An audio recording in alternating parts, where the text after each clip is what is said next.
Di sini saya akan menjelaskan tentang ketiga model komunikasi, yaitu linear, interaksional, dan transaksional. Sebelum kita masuk ke pembahasan tersebut, kita harus cari tahu model komunikasi itu sebenarnya apa sih gitu. Jadi sebenarnya itu cara untuk memahami bagaimana pesan disampaikan dari satu orang ke orang lain. Kurang lebih seperti itu, dan manfaatnya menurutku ada beberapa manfaat dalam kehidupan sehari-hari ya.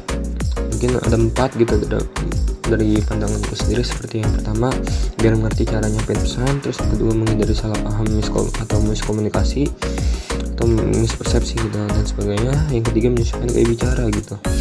Dan yang keempat adalah yang terakhir, yaitu membangun hubungan yang baik. Dan dengan komunikasi yang lancar dapat membangun hubungan yang baik. Nah, kita masuk ke pembahasan yang pertama, yaitu model komunikasi linear yang terjadi secara satu arah, yang dimana pengirim pesan mengirim pesan tanpa adanya feedback dari penerima pesan gitu.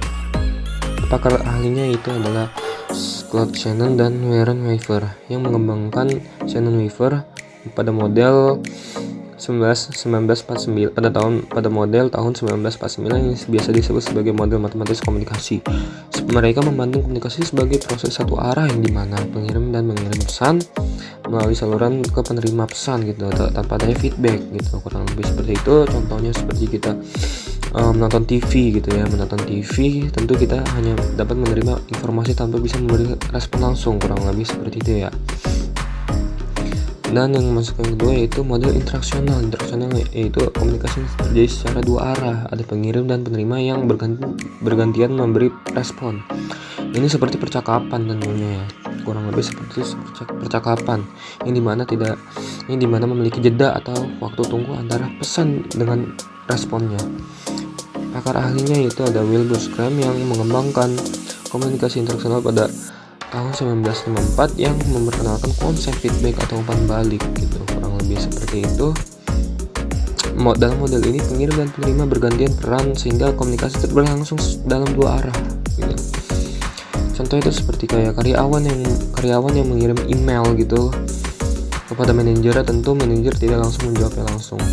Namun ketika manajernya sudah menjawab email karyawan tersebut, tentu karyawan tersebut tidak menjawab langsung balasan dari email manajer tersebut. Nah, itu yang dimana konsep jeda itu terjadi di sini gitu. Terus kita masuk ke model yang ketiga, itu model transaksional.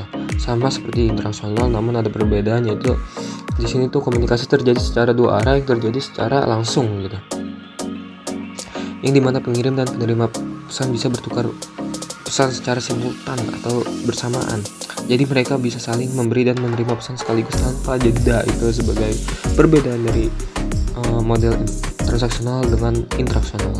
Oke, pakar ahlinya itu adalah Dean Barnoun yang yaitu transaksional model pada tahun 1970-an. Model ini menekankan bahwa komunikasi bersifat dinamis, simultan, dan kontekstual, di mana pengirim dan penerima saling berinteraksi dengan adanya memberi respon secara langsung dengan cara bersamaan gitu, saling bersamaan, yaitu simultan ya.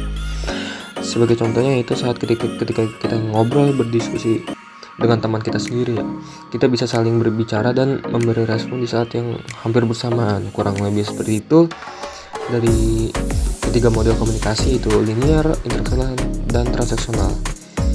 Sampai sini paham? Baik, mungkin itu saja dari saya, Gasandi Penugraha. Sekian dan terima kasih.